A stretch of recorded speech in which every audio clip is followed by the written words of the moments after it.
Hello friends, welcome to my YouTube channel Shiksha material. असी topic कर रहे हैं प्रेजिडेंट और वाइस प्रेजिडेंट, जिससे कि कल असी कुछ इंपॉर्टेंट MCQ किए सी, जिन्हां विच आर्टिकल किए सी आर्टिकल 52 तो लैके आर्टिकल 62 जिहड़े कि प्रेजिडेंट दे नाल रिलेटेड सीगे। एक सीक्वेंस दे विच है जिन्हां नूं कि लर्न करना बड़ा ईजी है। इस दे नाल ही रिलेटेड असीं कुछ होर भी MCQs करांगे ते फिर असीं अज करांगे वाइस प्रेजिडेंट दे। ठीक है, उहदे लई किहड़ियां मतलब पावर्स ने, किहड़े आर्टिकल्स ने, ठीक है, ਉਹ ਜਿਹੜੇ ਅੱਜ ਅਸੀਂ डिस्कस करांगे। ओके, ਅਸੀਂ स्टार्ट करते हैं अज दी वीडियो। फिर नैक्सट 4-5 आर्टिकल कुछ होर हैगे ने जिहड़े कि साडे प्रेजिडेंट दे नाल रिलेटेड ने। नैक्सट है आर्टिकल 352 तो लैके आर्टिकल 360 जिहड़ा कि डील्स करदा वा एमरजेंसी दे नाल। ठीक है, जिहड़ी एमरजेंसीज लगदियां हैगियां ने, चाहे नैशनल लैवल ते है, स्टेट लैवल ते है, जां कोई अदर है, तो वो जिहड़ा आर्टिकल है 352 तो लैके 360 जिहड़े अंडर आ उहदे आ जांदा वा। ठीक है, जिवें आर्टिकल 352 है वो डील्स करता वा नैशनल एमरजेंसी के नाल, यानी कि राष्ट्रीय तौर पर जो कोई एमरजेंसी आ जाती है, यानी कि कोई युद्ध चल रहा वा, ठीक है, बाहरी कोई हमला हो जाता वा, दा देश के अंदर ही कोई अंदरूनी गड़बड़ होंदी है, तो उदों नैशनल एमरजेंसी जी लगाई जाती है। ठीक है, तो ये पावर किहदे कोल हैगी है? साडे राष्ट्रपति को। तो हुण तक 3 बार जी नैशनल एमरजेंसी आ वो लग चुकी है। नैक्सट है article 356 deals with state emergency. ठीक है, अगर जेकर स्टेट विच कोई प्रॉब्लम आ रही है, ठीक है, कोई उहदी हैड की प्रॉब्लम हैगी आ कि स्टेट ऑफ द जिहड़ा साडा हैड कह सकते हो कि जिवें कोई पंजाब है, ठीक है, होर अदर स्टेट्स हैगे, अगर उन्हां विच कोई गड़बड़ आ रही है, ठीक है, जिहड़ा कि साडा कॉन्स्टिट्यूशन है वो सही तरीके नाल जां उत्थे काम नहीं हो रहा, तो इहदे लई जिहड़ी है स्टेट एमरजेंसी जिहड़ी है प्रेजिडेंट वालों लगाई जाती है। तो हुण तक एक बार ही जिहड़ी स्टेट एमरजेंसी लगी है तो वो पंजाब विच लगी सीगी। नैक्सट है article 360 deals with financial emergency, यानी कि वित्तीय एमरजेंसी। जेकर कोई प्रॉब्लम आ जाती है देश के अंदर तो प्रेजिडेंट के कोल पावर हैगी है कि फाइनैंशियल तौर पर भी जिहड़ी एमरजेंसी है लगा सकते हैं। तो ये 3 मेन एमरजेंसीज हैगियां ने जिहड़ियां कि आर्टिकल 352 तो लैके 360 के अंडर आंदियां ने, ते जिहड़ी ये पावर है वो साडे प्रेजिडेंट कोल है, यानी कि नैशनल एमरजेंसी, स्टेट एमरजेंसी और फाइनैंशियल एमरजेंसी 3 तरह की एमरजेंसी आ जिहड़ियां कि ये तीनों आर्टिकल दे नाल डील करदियां। नैक्सट है article 143 power of president to consult supreme court. ठीक है, अगर किसी मैटर विच प्रेजिडेंट नूं मान लो कि कोई सलाह चाहिए आ, ठीक है, कोई राय चाहिए आ, तो सुप्रीम कोर्ट तो जिहड़ी आ राय लै सकदा। ठीक है, इहदे लई आर्टिकल है 143 है। कोई भी मामला हैगा वा, ठीक है, यानी कि देश के प्रति है जां किसी राज के प्रति है जां कोई होर कोई मसला हैगा वा, तो उहदे लई जिहड़ी आ सुप्रीम कोर्ट कोल अपनी जिहड़ी सलाह वा वो प्रेजिडेंट लै सकदा है। दैन है article 123 deals with presidential ordinance. ये असीं पहले भी डिस्कस कर चुके हैं। ऑर्डीनेंस की हुंदा है? अध्यादेश, यानी कि जेकर साडी पार्लीमेंट के दोनों हाउसिस उस टाइम ते मतलब वर्क नहीं कर रहे, लोक सभा राज्य सभा नहीं है, तो कोई प्रस्ताव पेश करना वा, तो उहदे लई जिहड़े प्रेजिडेंट को पावर है 123 आर्टिकल के अंडर कि वो जिहड़ा बिल है वो पास कर सकदा वा। ठीक है, तो बाद विच अगर लोक सभा उत्थे मतलब आ जाती है, ठीक है, अपना मतलब वर्क शुरू कर देंदी है, तो उस बिल नूं रद्द भी कर सकती है तो परमानेंट भी कर सकती है। लेकिन एक बार इहदी प्रेजिडेंट को पावर हैगी है कि जेकर हाउसिस दोनों पार्लीमेंट के उस टाइम ते मौजूद नहीं है, तो जो कोई एमरजेंसी च कोई बिल पास करना है तो प्रेजिडेंट वो बिल नूं पास कर सकता है। ओके, ये तो सीगे प्रेजिडेंट के नाल रिलेटेड कुछ आर्टिकल जिहड़े कि साडे प्रेजिडेंट दे कोल पावर्स भी कह सकते हो कि इन्हां आर्टिकल नूं यूज़ करके वो जिहड़ी वर्क है वो कर सकता वा। हुण असीं करांगे वाइस प्रेजिडेंट दे नाल रिलेटेड। ठीक है, आर्टिकल 63 ठीक है रिलेटेड विद वाइस प्रेजिडेंट, यानी कि वाइस प्रेजिडेंट होना चाहिए है। ये लिए साडे कॉन्स्टिट्यूशन च आर्टिकल है 63 तो प्रेजिडेंट दे लिए है आर्टिकल 52। तो ये दोनों जिहड़े कंसैप्ट है कि साडे कॉन्स्टिट्यूशन के अंडर जां साडे स्टेट दे विच लगा लो कि प्रेजिडेंट ते वाइस प्रेजिडेंट होना चाहिए है। ये कंसैप्ट है कित्थों बोरो कीता है? USA दे कॉन्स्टिट्यूशन तो। नैक्सट है article 64 x officio chairman of राज्य सभा। ठीक है, असी पहले जी वीडियोज़ तुसीं देखियां होणगियां, अगर नहीं देखियां तो प्लीज़ जाके उन्होंने देखना। बहुत ही इंपॉर्टेंट MCQ असीं पहलां भी डिस्कस किए इंडियन कॉन्स्टिट्यूशन नाल रिलेटेड।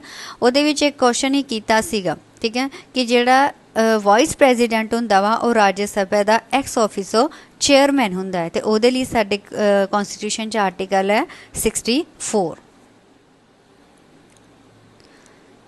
ਨੈਕਸਟ ਹੈ article 65 related with acting president. ਸਭ ਤੋਂ ਪਹਿਲੇ ਤੇ ਐਕਟਿੰਗ ਪ੍ਰੈਜ਼ੀਡੈਂਟ ਕੀ ਹੁੰਦਾ ਹੈ ਕਿ ਉਸ ਟਾਈਮ ਤੇ ਐਟ ਪ੍ਰੈਜ਼ੈਂਟ ਜਦੋਂ ਟਾਈਮ ਹੋਏਗਾ ਉਸ ਟਾਈਮ ਤੇ ਅਗਰ ਪ੍ਰੈਜ਼ੀਡੈਂਟ ਦੀ ਡੈਥ ਹੋ ਜਾਂਦੀ ਆ, ਠੀਕ ਹੈ, ਜਾਂ ਉਹਨੂੰ ਰਿਮੂਵ ਕਰ ਦਿੱਤਾ ਜਾਂਦਾ ਉਹਦੇ ਅਹੁਦੇ ਤੋਂ, ਜਾਂ ਕੋਈ ਅਦਰ ਪ੍ਰੋਬਲਮ ਆ ਜਾਂਦੀ ਆ, ਤੇ ਉਸ ਟਾਈਮ ਤੇ ਜਿਹੜਾ ਵਾਈਸ ਪ੍ਰੈਜ਼ੀਡੈਂਟ ਹੋਏਗਾ ਉਹ ਐਜ਼ ਏ ਪ੍ਰੈਜ਼ੀਡੈਂਟ ਦੀ ਜਿਹੜੀ ਆ ਰੋਲ ਆ ਉਹ ਪਲੇ ਕਰੇਗਾ, ਤਾਂ ਉਸ ਨੂੰ ਕਹਿੰਦੇ ਨੇ ਐਕਟਿੰਗ ਪ੍ਰੈਜ਼ੀਡੈਂਟ। ਠੀਕ ਹੈ, ਤੇ ਜੇਕਰ ਐਕਟਿੰਗ ਪ੍ਰੈਜ਼ੀਡੈਂਟ ਜਿਹੜੇ ਸਾਡੇ ਵਾਈਸ ਪ੍ਰੈਜ਼ੀਡੈਂਟ ਬਣੇ ਆ, ਠੀਕ ਹੈ, ਫਿਰ ਉਹ ਕੀ ਹੁੰਦਾ ਕਿ ਪ੍ਰੈਜ਼ੀਡੈਂਟ ਦੇ ਲਈ ਚੋਣਾਂ ਲੜਨ ਲੱਗ ਪੈਂਦੇ ਨੇ, ਠੀਕ ਹੈ, ਤੇ ਇਸ ਲਈ ਫਿਰ ਉਸ ਅਹੁਦੇ 'ਤੇ ਨਹੀਂ ਰਹਿ ਸਕਦੇ। ਤੇ ਇਸ ਲਈ ਕੀ ਹੁੰਦਾ ਹੈ ਕਿ ਜੇਕਰ ਵਾਈਸ ਪ੍ਰੈਜ਼ੀਡੈਂਟ ਵੀ ਪ੍ਰੈਜ਼ੀਡੈਂਟ ਦੇ ਲਈ ਚੋਣ ਲੜ ਰਿਹਾ, ਇਲੈਕਸ਼ਨ ਕਰ ਰਿਹਾ ਵਾ, ਤਾਂ ਉਸ ਨੂੰ ਵੀ ਇਸ ਅਹੁਦੇ ਤੋਂ ਅਸਤੀਫਾ ਦੇਣਾ ਪਏਗਾ। ਤੇ ਨੈਕਸਟ ਫਿਰ ਸਾਡਾ ਜਿਹੜੇ supreme court the chief justice of India ਹੁੰਦਾ ਹੈ, ਉਹ ਜਿਹੜਾ ਐਕਟਿੰਗ ਪ੍ਰੈਜ਼ੀਡੈਂਟ ਦੇ ਤੌਰ 'ਤੇ ਜਿਹੜੀ ਭੂਮਿਕਾ ਵਾ ਉਹ ਨਿਭਾਉਂਦਾ ਹੈ। ਪਹਿਲੇ ਤਾਂ ਮੇਨ ਗੱਲ ਇਹ ਹੈਗੀ ਆ ਕਿ ਐਕਟਿੰਗ ਪ੍ਰੈਜ਼ੀਡੈਂਟ ਕੌਣ ਹੋਏਗਾ, ਡੈਟ ਟਾਈਮ 'ਤੇ ਜਿਹੜਾ ਵਾਈਸ ਪ੍ਰੈਜ਼ੀਡੈਂਟ ਹੋਏਗਾ। ਤੇ ਬਾਈ ਚਾਂਸ ਅਗਰ ਵਾਈਸ ਪ੍ਰੈਜ਼ੀਡੈਂਟ ਉਹ ਕੰਮ ਨਹੀਂ ਕਰ ਸਕਦਾ ਜਾਂ ਅਹੁਦੇ ਤੋਂ ਅਸਤੀਫਾ ਦੇ ਦਿੰਦਾ ਜਾਂ ਕੋਈ ਹੋਰ ਵੀ ਕਾਰਨ ਹੋ ਸਕਦਾ ਹੈ, ਤਾਂ ਜਿਹੜਾ ਉਸ ਟਾਈਮ 'ਤੇ ਸੁਪਰੀਮ ਕੋਰਟ ਦਾ ਜਿਹੜਾ ਚੀਫ ਜਸਟਿਸ ਹੋਏਗਾ ਉਹ ਐਕਟਿੰਗ ਪ੍ਰੈਜ਼ੀਡੈਂਟ ਦੇ ਤੌਰ 'ਤੇ ਉੱਥੇ ਬੈਠੇਗਾ। ਤੇ ਸਭ ਤੋਂ ਪਹਿਲਾਂ ਐਕਟਿੰਗ ਪ੍ਰੈਜ਼ੀਡੈਂਟ ਦੇ ਤੌਰ 'ਤੇ ਅਗਰ ਜੇਕਰ ਕਿਸੇ ਨੇ ਜਿਹੜੇ ਬੈਠੇ ਸੀਗੇ ਇਸ ਅਹੁਦੇ 'ਤੇ ਉਹ ਸੀਗੇ ਵੀ ਗਿਰੀ, ਠੀਕ ਹੈ, ਕਿਉਂਕਿ ਉਦੋਂ ਉਸ ਟਾਈਮ 'ਤੇ ਜ਼ਾਕਿਰ ਹੁਸੈਨ ਜੀ ਪ੍ਰੈਜ਼ੀਡੈਂਟ ਸੀ ਤੇ ਉਹਨਾਂ ਦੀ ਡੈਥ ਹੋ ਚੁੱਕੀ, ਜਿਸ ਦੇ ਕਾਰਨ ਵੀ ਗਿਰੀ ਜੀ ਨੇ ਐਕਟਿੰਗ ਪ੍ਰੈਜ਼ੀਡੈਂਟ ਦੇ ਤੌਰ 'ਤੇ ਜਿਹੜਾ ਬੈਠੇ ਸੀਗੇ। ਤੇ ਬਾਅਦ ਵਿੱਚ ਉਹਨਾਂ ਨੇ ਜਦੋਂ ਪ੍ਰੈਜ਼ੀਡੈਂਟ ਦੇ ਲਈ ਚੋਣ ਲੜਨ ਲੱਗ ਪਏ, ਇਲੈਕਸ਼ਨ ਦੇ ਲਈ ਮਤਲਬ ਉਹਨਾਂ ਨੇ ਆਪਣੀ ਨਾਮਜ਼ਦਗੀ ਫਿਲ ਕੀਤੀ, ਤਾਂ ਉਸ ਟਾਈਮ ਦੇ ਜਿਹੜੇ ਮੁਹੰਮਦ ਹਿਦਾਇਤੁੱਲਾ ਜਿਹੜੇ ਸੁਪਰੀਮ ਕੋਰਟ ਦੇ ਚੀਫ ਜਸਟਿਸ ਆਫ ਇੰਡੀਆ ਸੀਗਾ, ਉਹ ਬੈਠੇ ਸੀਗੇ ਐਕਟਿੰਗ ਪ੍ਰੈਜ਼ੀਡੈਂਟ ਦੇ ਤੌਰ 'ਤੇ। ਨੈਕਸਟ ਹੈ article 66 deals with election of vice president. ਠੀਕ ਹੈ, ਜਿਵੇਂ ਹੀ ਪ੍ਰੈਜ਼ੀਡੈਂਟ ਦਾ ਮਤਲਬ ਇਲੈਕਸ਼ਨ ਦਾ ਪ੍ਰੋਸੀਜਰ ਹੁੰਦਾ ਹੈ, ਸੇਮ ਐਜ਼ ਹੀ ਜਿਹੜਾ ਵਾ ਸਾਡੇ ਵਾਈਸ ਪ੍ਰੈਜ਼ੀਡੈਂਟ ਦਾ ਹੁੰਦਾ ਹੈ। ਲੇਕਿਨ ਜਿਸ ਤਰ੍ਹਾਂ ਅਸੀਂ ਪਹਿਲੇ ਵੀ ਕੀਤਾ ਕਿ ਪ੍ਰੈਜ਼ੀਡੈਂਟ ਦੇ ਦਿਲ ਜਿਹੜਾ ਵਾ ਲੈਜਿਸਲੇਟਿਵ ਅਸੈਂਬਲੀਜ਼ ਹੋਣੀਆਂ ਚਾਹੀਦੀਆਂ ਨੇ, ਲੋਕ ਸਭਾ ਦੇ ਜਿਹੜੇ ਮੈਂਬਰਸ, ਰਾਜ ਸਭਾ ਦੇ ਮੈਂਬਰ, ਕਿ ਇਲੈਕਟਿਡ ਮੈਂਬਰ ਜਿਹੜੇ ਹੋਣੇ ਚਾਹੀਦੇ ਤਿੰਨਾਂ ਦੇ, ਠੀਕ ਹੈ, ਤੇ 3 ਯੂਟੀ ਜਿਵੇਂ ਦਿੱਲੀ, ਪੌਂਡੀਚੇਰੀ ਤੇ ਜੰਮੂ ਕਸ਼ਮੀਰ ਦੇ ਜਿਹੜੇ ਆ ਉਹ ਅਸੈਂਬਲੀ ਦੇ ਮੈਂਬਰ ਹੋਣੇ ਚਾਹੀਦੇ ਆ। ਲੇਕਿਨ ਵਾਈਸ ਪ੍ਰੈਜ਼ੀਡੈਂਟ ਦੇ ਲਈ ਇੱਥੇ ਕੀ ਹੈਗਾ ਹੈ ਕਿ ਆਲ ਮੈਂਬਰ ਆਫ ਪਾਰਲੀਮੈਂਟ, ਕਿ ਪਾਰਲੀਮੈਂਟ ਯਾਨੀ ਕਿ ਦੋਨੋਂ ਹਾਊਸਿਸ ਦੇ ਜਿੰਨੇ ਵੀ ਮੈਂਬਰ ਹੈ, ਲੋਕ ਸਭਾ ਦੇ ਜਿੰਨੇ ਵੀ ਮੈਂਬਰ ਹੈ, ਚਾਹੇ ਉਹ ਇਲੈਕਟਡ ਹੈ ਚਾਹੇ ਨੋਮੀਨੇਟਡ ਹੈ, ਰਾਜ ਸਭਾ ਦੇ ਮੈਂਬਰ ਚਾਹੇ ਉਹ ਇਲੈਕਟਡ ਹੈ ਚਾਹੇ ਨੋਮੀਨੇਟਡ ਹੈ, ਯਾਨੀ ਕਿ ਆਲ ਮੈਂਬਰਸ ਆਫ ਜਿਹੜੇ ਪਾਰਲੀਮੈਂਟ ਦੇ ਹੈਗੇ ਆ, MP ਹੈਗੇ ਆ, ਉਹ ਵਾਈਸ ਪ੍ਰੈਜ਼ੀਡੈਂਟ ਦੀ ਜਿਹੜੀ ਇਲੈਕਸ਼ਨ ਆ ਉਹ ਕਰਦੇ ਆ। ਦੈਨ ਹੈ ਆਰਟੀਕਲ 67 ਡੀਲਸ ਵਿਦ ਟੈਨਿਓਰ। ਠੀਕ ਹੈ, ਟੈਨਿਓਰ ਯਾਨੀ ਕਿ ਕਾਰਜਕਾਲ, time period, same as 5 year ਜਿਵੇਂ ਪ੍ਰੈਜ਼ੀਡੈਂਟ ਦਾ ਹੁੰਦਾ ਹੈ। ਠੀਕ ਹੈ, ਕੁਝ ਗੱਲਾਂ ਮਤਲਬ ਸੇਮ ਹੈ, 1-2 ਹੁੰਦਾ ਹੈ ਜਿਹੜਾ ਵਿੱਚ ਚੇਂਜ ਹੁੰਦਾ ਹੈ, ਬਾਕੀ ਸਾਰਾ ਇਹਨਾਂ ਦਾ ਸੇਮ ਹੀ ਚੱਲਦਾ ਹੈ। ਠੀਕ ਹੈ, ਉਸੇ ਤਰ੍ਹਾਂ ਹੀ ਜਿਵੇਂ ਇਹਨਾਂ ਦਾ ਜੇਕਰ ਵੇਕੈਂਟ ਕਰਨੀ ਹੈ, ਯਾਨੀ ਕਿ ਸੀਟ ਇਹਨਾਂ ਦੀ ਖਾਲੀ ਹੋਣੀ ਹੈ, ਠੀਕ ਹੈ, ਅਹੁਦੇ ਤੋਂ ਮਤਲਬ ਹਟਣਾ ਹੈਗਾ, ਤੇ ਉਹਦੇ ਲਈ ਪਹਿਲੇ ਤੇ ਮਤਲਬ ਟੈਨਿਓਰ ਯਾਨੀ ਕਿ ਜੇਕਰ 5 ਸਾਲ ਹੋ ਗਿਆ ਤੇ ਉਹਦੇ ਲਈ ਮਤਲਬ ख़त्म ਹੋ ਜਾਏਗਾ ਉਹਨਾਂ ਦਾ ਟਾਈਮ ਪੀਰੀਅਡ, ਜਾਂ ਰਿਜ਼ਾਈਨ ਦੇ ਦਿੰਦਾ ਹੈ। ਠੀਕ ਹੈ, ਕਿ ਉਸਨੇ ਪਹਿਲੇ ਹੀ ਮਤਲਬ ਆਪਣਾ ਕਹਿ ਸਕਦੇ ਹੋ ਕਿ ਆਪਣੀ ਉਹ ਕਾਰਜਕਾਲ ख़त्म ਹੋਣ ਤੋਂ ਪਹਿਲਾਂ ਹੀ ਜੇਕਰ ਰਿਜ਼ਾਈਨ ਦੇ ਦੇਵੇ ਤਾਂ ਵੀ ਉਹਦਾ ਮਤਲਬ ਟਾਈਮ ਪੀਰੀਅਡ ख़त्म ਹੋ ਸਕਦਾ ਹੈ। ਤੇ ਪ੍ਰਿਜ਼ਾਈਨ ਕਿਹਨੂੰ ਦਿੰਦਾ ਹੈ, ਪ੍ਰੈਜ਼ੀਡੈਂਟ ਨੂੰ। ਠੀਕ ਹੈ, ਉਸ ਤੋਂ ਇਲਾਵਾ ਡੈਥ, ਅਗਰ ਵਾਈਸ ਪ੍ਰੈਜ਼ੀਡੈਂਟ ਦੀ ਡੈਥ ਹੋ ਜਾਂਦੀ ਹੈ ਤਾਂ ਵੀ ਉਹਦਾ ਟੈਨਿਓਰ ਕਹਿ ਸਕਦੇ ਹੋ ਕਿ ਖ਼त्म ਹੋ ਜਾਂਦਾ ਹੈ। ਤੇ ਦੈਨ ਹੁੰਦਾ ਇੰਪੀਚਮੈਂਟ, ਜਿਸ ਤਰ੍ਹਾਂ ਹੀ ਮਹਾਦੋਸ਼ ਦਾ ਮੁਕੱਦਮਾ ਆਰਟੀਕਲ 61 ਦੇ ਅਕੋਰਡਿੰਗ ਲਗਾਉਂਦੇ ਆ, ਉਸੇ ਤਰ੍ਹਾਂ ਇਹਦੇ 'ਤੇ ਵੀ ਇੰਪੀਚਮੈਂਟ ਦਾ ਜਿਹੜਾ ਕਹਿ ਸਕਦੇ ਹੋ ਮਹਾਦੋਸ਼ ਦਾ ਪ੍ਰੋਸੈਸ ਚੱਲਦਾ ਹੈਗਾ।